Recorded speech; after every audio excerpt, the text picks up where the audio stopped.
جب نبی صلی اللہ علیہ وسلم نے بتا دیا کہ العین حق، نظر برحق ہے، تو ہمارے لیے یہ بھی ایک دلیل ہے۔ اب کوئی رسول کو مانتا ہی نہ ہو، اللہ کو مانتا ہی نہ ہو، تو وہ نہ مانے، وہ اس کا ہیڈیک ہے۔ ہم کوئی سائنسدانوں کو مجبور تھوڑی کر رہے ہیں کہ آپ نظر کو مانو۔ سائنسدان جنت مانتے ہیں کہ جنت ہے؟ جواب دینا۔ سائنسدان مانتے ہیں موت کے بعد دوبارہ زندگی ہے؟ یہ سائنس کا ٹاپک ہی نہیں ہے بھائی، اور سائنس یہاں تک پہنچی نہیں ہے۔ تو نظر تو برحق ہے، کوئی بھی اچھی چیز ہو، کوئی بھی بہت ہو، تو اس کا چانس ہوتا ہے کہ نظر لگ جائے۔ نبی صلی اللہ علیہ وسلم نے فرمایا اگر کوئی چیز تقدیر پر غالب آ سکتی تو وہ نظر ہوتی، اور نظر اونٹ کو ہانڈی تک پہنچا دیتی ہے۔ اچھا والا اونٹ ہوتا ہے، نظر لگی گیا۔ آپ نے دیکھا ہوگا بڑے بڑے اونچے کٹے بیل لوگ لے کر آتے ہیں بقرعید عید کے دنوں میں، بعض دفعہ نظر لگتی ہے دھڑام سے گر جاتے ہیں، بعض دفعہ ویسے ہی گر جاتے ہیں غربت مہنگائی سے متاثر ہو کے، لیکن بعض دفعہ نظر بھی لگتی ہے۔ تو ہمارے پاس جو نظر کے برحق ہونے کی دلیل ہے وہ رسول اللہ صلی اللہ علیہ وسلم کا قول۔ اسی وجہ سے یعقوب علیہ السلام نے جب اپنے بیٹوں کو مصر بھیجا تو خوب لمبے خوبصورت بیٹے تھے، تعداد میں بھی زیادہ تھے، تو ان سے کیا فرمایا؟ لا تدخلوا من باب واحد وادخلوا من ابواب متفرقہ۔ اے میرے بیٹو، ایک دروازے سے داخل نہ ہونا، متفرق دروازوں سے داخل ہونا، کیونکہ ایک ہی گیٹ سے جب جائیں گے نا، ایک باپ کے 11 بیٹے اتنے خوبصورت اور لمبے لمبے اور خوبصورت جوان، تو لوگ بولیں گے یار کیسا خوش قسمت باپ ہے جس کے 11 بیٹے ہیں۔ سمجھتے ہو گے نہیں سمجھتے؟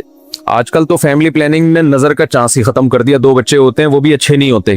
تو یہاں قرآن سے بھی ہمیں حدیثوں سے بھی پتہ چلتا ہے کہ امکان ہے، لیکن ایک بات یاد رکھو، دنیا میں یہ بہت امپورٹنٹ بات ہے، کاش اس کو سمجھ جاؤ، یہ تجربوں کا نچوڑ ہے جو میں آپ کے سامنے پیش کر رہا ہوں۔ امکانات کی بیس پہ یقینی دعوے کرنا یہ تمام گمراہیوں کی بنیاد ہے۔ جادو کا بھی امکان ہوتا ہے، کسی پہ جادو ہو جائے، ہزاروں میں کسی ایک پہ، لیکن روحانی عامل کے پاس جب آپ جاؤ گے کہے گا آپ پہ بھی جادو، آپ پہ بھی جادو، آپ پہ بھی جادو، آپ پہ بھی جادو۔ جب آپ کرو گے نا کہ بھائی مجھ پہ جادو کیسے ہے، کہے گا کیا جادو برحق نہیں ہے؟ سمجھ میں آ رہی ہے بات؟ ڈاکٹر یہ بدماشی کبھی نہیں کرتا۔ آپ ڈاکٹر کے پاس جاؤ، آپ کے گردے میں پین ہو رہا ہے، وہ چیک کرے گا کہ گیس کا پین ہے یا پتھری کا پین ہے، کیونکہ ڈاکٹر اس کا علم ہے باقاعدہ۔ وہ کبھی یہ نہیں کہے گا کہ پتھری ہے بس تکا مار دیا، بھائی ڈاکٹر صاحب پتھری کا پین کیوں ہے؟ تو وہ جواب میں کہے کیا گردوں میں پتھری ہوتی نہیں ہے کیا؟ آپ بولو گے ہوتی تو ہے، میرے ہے یا نہیں ہے مجھے تو یہ تو بتاؤ۔ حالانکہ گردوں میں پتھری ہونے کا جتنا چانس ہے نا، جتنی پرسنٹیج 100 میں، جادو کی اس سے بھی کم ہے، ہزاروں میں کسی ایک پہ ہوتا ہے جادو۔ لیکن عاملوں کے پاس جب آپ جاؤ، یہاں الحمدللہ کچھ عامل ہیں جو میرے خلاف ایک فل پروپیگنڈا شروع کیا ہوا ہے۔ اتنی خوشی ہوتی ہے مجھے، میں آپ کو بتا نہیں سکتا، جب عامل میرے خلاف بولتے ہیں اتنی خوشی ہوتی ہے، اور میں کہتا ہوں کمبختو تمہارے پاس جادو چڑیل جن بھوت، تم میرے خلاف بولتے کیوں؟ نقصان پہنچا دو یار۔ تو اس سے ان کا کمزور ہونا اور ثابت ہو جاتا ہے کہ یہ ان تلوں میں تیل نہیں ہے۔ خیر میں نظر کے موضوع کو مکمل کروں، کیونکہ روحانی عاملوں کی بات آتی ہے تو مجھے ان کے خلاف بولنے میں ایسا خون بڑھتا ہے میرا، ایک دم جوش میں آ جاتا ہوں میں، ایسا لگتا ہے کچھ نہیں بھی کھایا ہو پاور آ جاتی ہے باڈی میں۔ ان کے خلاف بولنے میں مزہ بہت آتا ہے، صرف مسجد کا تقدس ہے، باہر آؤ تو اس طرح نہیں بولوں گا، انگلش میں بھی گالیاں دوں گا، پنجابی میں بھی، اردو میں بھی۔ تو یہاں بڑے بڑے عامل ہیں جو بڑے پنپ رہے ہیں، اور ہمارے بڑے بڑے مولانا جا کے نا ان کو پروموٹ کر رہے ہیں، بے شرموں کو، ان بے غیرتوں کو۔ خیر فی الحال اتنی گالی کافی ہے۔ تو اچھا میں کیا کہہ رہا تھا یار، عاملوں کے ٹاپک آتا ہے تو اتنی خوشی ہوتی ہے جی۔ ہاں نظر کی بات کر رہا تھا میں۔ تو نظر میں جو ہے نا لگنے کا چانس ہوتا ہے، یہ ہے، لیکن چانس سے فائدہ اٹھا کے ہر ایک کو یہ کہنا کہ تم پہ جادو ہے، تم پہ نظر ہے، تم پہ یہ ہے، ڈاکٹر یہ کام نہیں کرتا۔ شوگر کا چانس ہوتا ہے آپ کو کہ شوگر ہے، لیکن یہ تو نہیں کہ ڈاکٹر جب تک کمپلیٹلی تحقیق نہ کر لے، ڈاکٹر نہیں کہے گا تمہیں شوگر ہے، تمہارے گردوں میں پتھری ہے، تمہارے پیٹ میں یہ مسئلہ ہے۔ حالانکہ امکانات تو ہوتے ہیں، لیکن آپ یہ جو ڈرامے باز لوگ ہیں نا روحانی عامل، ان کے پاس جاؤ گے نظر ہی لگی ہوئی ہے آپ کو، لازمی کیا لگی ہے؟